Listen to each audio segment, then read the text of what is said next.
Hola estudiosos, hoy nos vamos a referir a qué hacen los sustituyentes del benceno cuando se enfrenta el benceno sustituido a una segunda sustitución, ¿sí?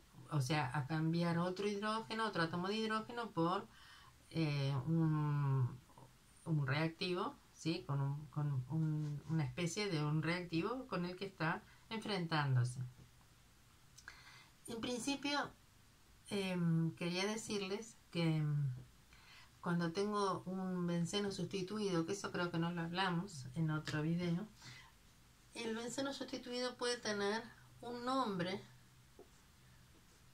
común porque se usa mucho. Si tengo en lugar del benceno un benceno con 1H, lo que tengo acá es fenol.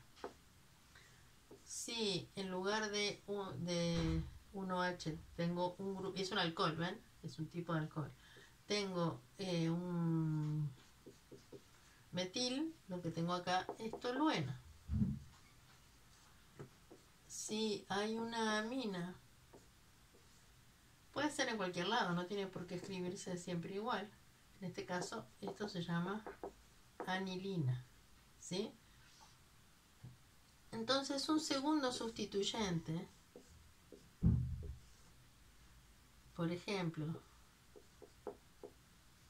¿cómo nombro esto? Vamos a nombrarlo. Lo puedo nombrar, o sea, si no tuviera este que ya dijimos que tiene un nombre específico, puedo nombrar así, miren, este y este así. Se nombran en orden alfabético, cloro, etil. Este va primero que este y entonces lleva el carbono 1, ¿sí? Pues el 1 va a ser este. Y el segundo carbono, el segundo sustituyente, va a tener el número más bajo posible yendo por el camino que sea, es decir, en el sentido que sea. En este caso voy a decir que es el 1 cloro 2 etil benceno. Y en este caso, que ya tiene conocido este grupo OH y es un fenol, voy a decir que este es el carbono 1, donde está el sustituyente ya conocido, para que me dé un compuesto de nombre común.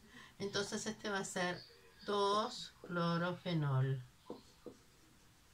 Puedo decirle 1-cloro y empezar a nombrar para allá 2-hidroxifenol, hidroxibenceno. Sí, pero no, la verdad es que no se usa de esa manera, se usa así. Y así, por ejemplo, ¿conocen el TNT? Y no hablo de la tela no tejida, sino hablo del explosivo, ¿sí? El TNT, ¿qué es? TN es trinitro y la T tolueno. Entonces, el TNT es algo como esto. Trinitro tolueno. Sí, es un explosivo fuerte. A ver, ¿qué más? Bueno, se nombran en orden alfabético. Ya les digo que se puede ir por un lado o por el otro.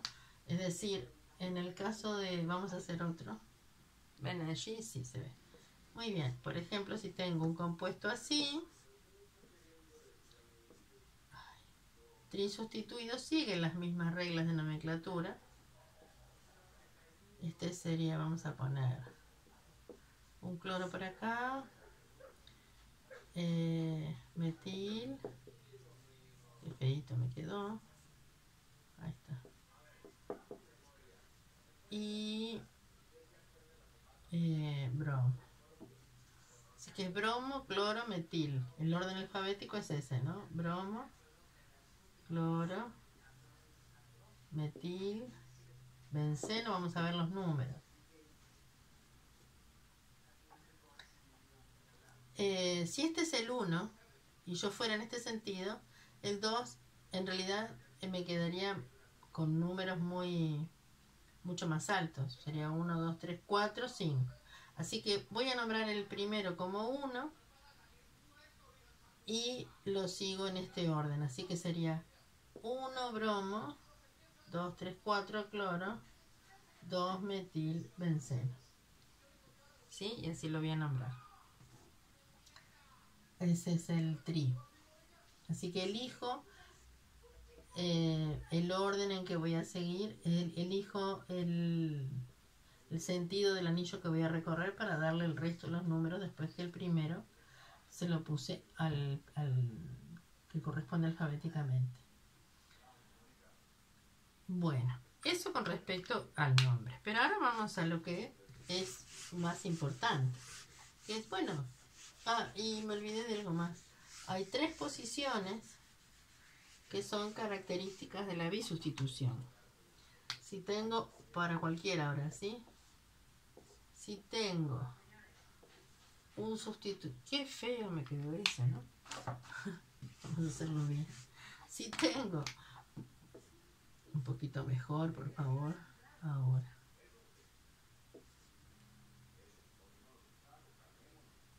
Voy a tener los 3, benceno. Ahora voy a poner los sustituyentes.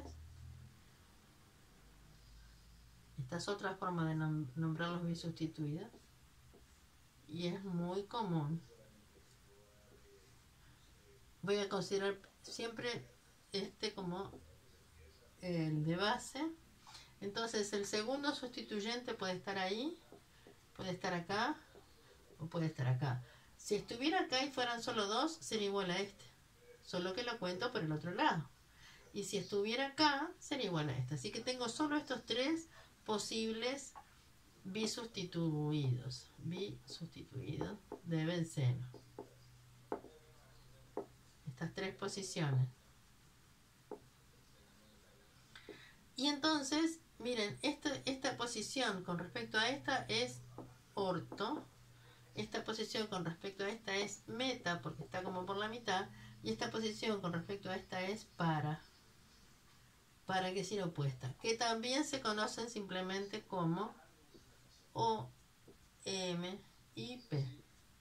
Por ejemplo, deben conocer de nombre por lo menos, y de que lo deben haber visto, este compuesto, que es el paradiclorobenceno, que tiene una finalidad que es bastante parecida a la naftalina. La naftalina no es ni más ni menos que 2 núcleos de benceno unidos, fusionados, ¿sí? Se dice así.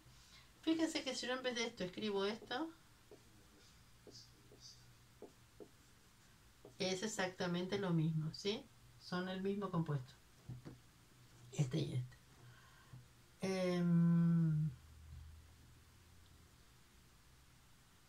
Y el segundo sustituyente va a entrar o no. O sea, el primer sustituyente le otorga propiedades al anillo diferentes a la del anillo solo, el anillo bencénico. Entonces ahí tenemos, hay efectos de los sustituyentes. Tengo efectos activadores o activantes y otros desactivantes. Eso es un criterio. Por otro lado, tengo efectos inductivos y, con otro criterio, efecto resonante.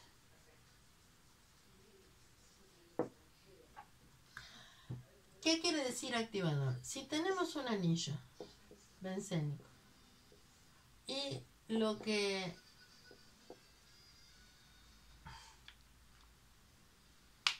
el sustituyente aporta electrones al anillo, entonces va a ser activador. ¿Por qué? Bueno, porque justamente la gran carga negativa que tiene el anillo acá es lo que atrae al siguiente, al compuesto que va a reaccionar con él. Así que activador aporta electrones al anillo. En cambio, si lo que tengo, digamos que tiene fuerza solo los electrones y dispersa esta nube, entonces en realidad retrae electrones del anillo. O extrae. Pero no es que los extraiga porque lo ioniza. Simplemente distribuye la carga en forma diferente. El inductivo, el efecto va a tener que ver por diferencia de electronegatividades con el carbono. Y